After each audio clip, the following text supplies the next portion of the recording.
Welcome to another Freedom Talk, where Vivekji takes questions from seekers across the world. Freedom Talks happen on Sundays during Vivekji's Meaningful Morning sessions. If you're interested in joining, find out more about Meaningful Mornings on our website, chinmayaniagara.com. Let's tune into this week's questions.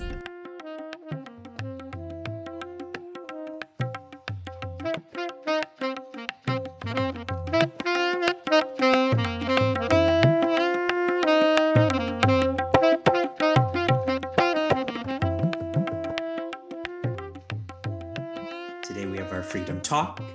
Why do we have a Freedom Talk?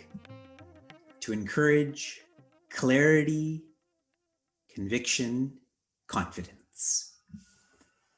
First question. This is anonymous. If my thoughts are mithya, then why act on anything? The word mithya, for those who are not familiar, is illusory, unreal. So if my thoughts are unreal, why act on anything? My question to you is, why do you have this question? Yes, if your thoughts are unreal, your question is unreal too. My answer is unreal. This is the lack of clarity in our questioning. So even when a clear answer is given, because the question is not clear, we're unable to be receptive or to receive the answer. This is similar to whenever we think of fate, we tend to push fate to the future tense. If fate does apply in the future tense, it is created by the present tense, but we always say it is my will in the present tense, and all of a sudden it turns into fate in the future tense. See, there's a lack of clarity in one's thinking, one's questioning. Point one. Point two. Our thoughts are real until we come to know what's behind the thoughts.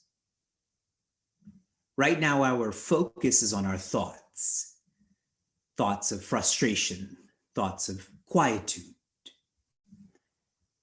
When one becomes more quiet, more still, and finally silent, then one comes to appreciate the spirit that helps one to know the thoughts.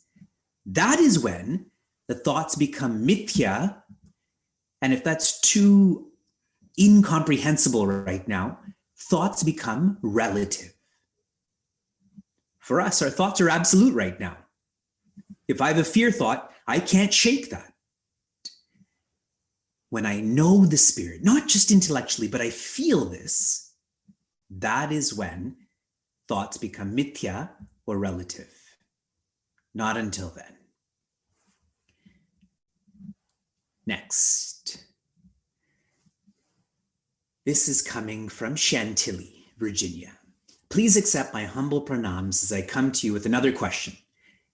At today's Meaningful Morning session, Vivekji mentioned that Bhima and Arjuna laughed at Duryodhana's fall in the Palace of Illusions. From what I've been told, Draupadi's maids laughed at Duryodhana's fall, but when he looks up to see the source of laughter, it was Draupadi's face that he sees and assumes that this is the source of laughter, which in turn leads to his ego being hurt and him being motivated to insult Draupadi in the court.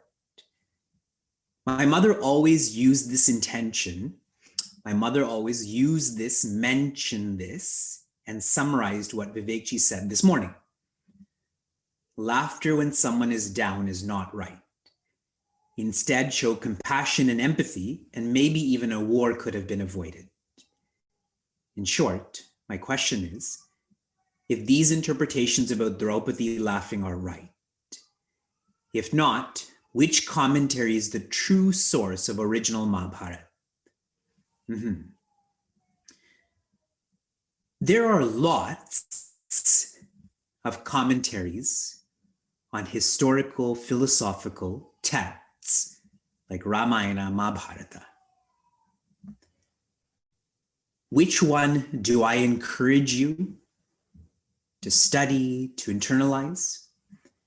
Number one, those that are published by traditional organizations, not contemporary organizations, traditional, like for those in my Ramayana course, the text I used was published by Gita Press.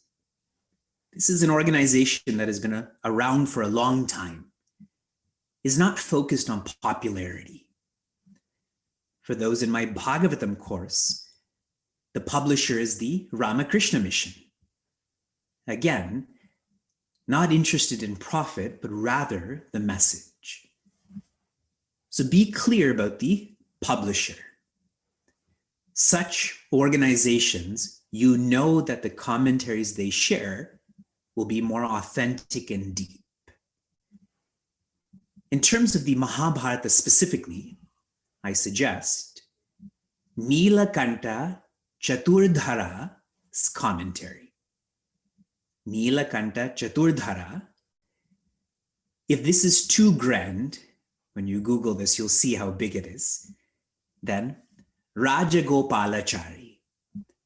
Rajagopalachari. This is much more brief. The details I shared with you, I had directly listened to from Swami Teshomayananda. And I don't just have faith in my master, I trust my master because he's directly listened to this from Swami Chinmayananda, who has directly listened to this from Swami Tapovanam. The names I just mentioned are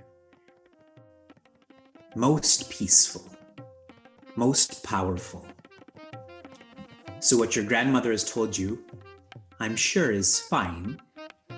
What I've shared with you, I trust to be more authentic and more deep.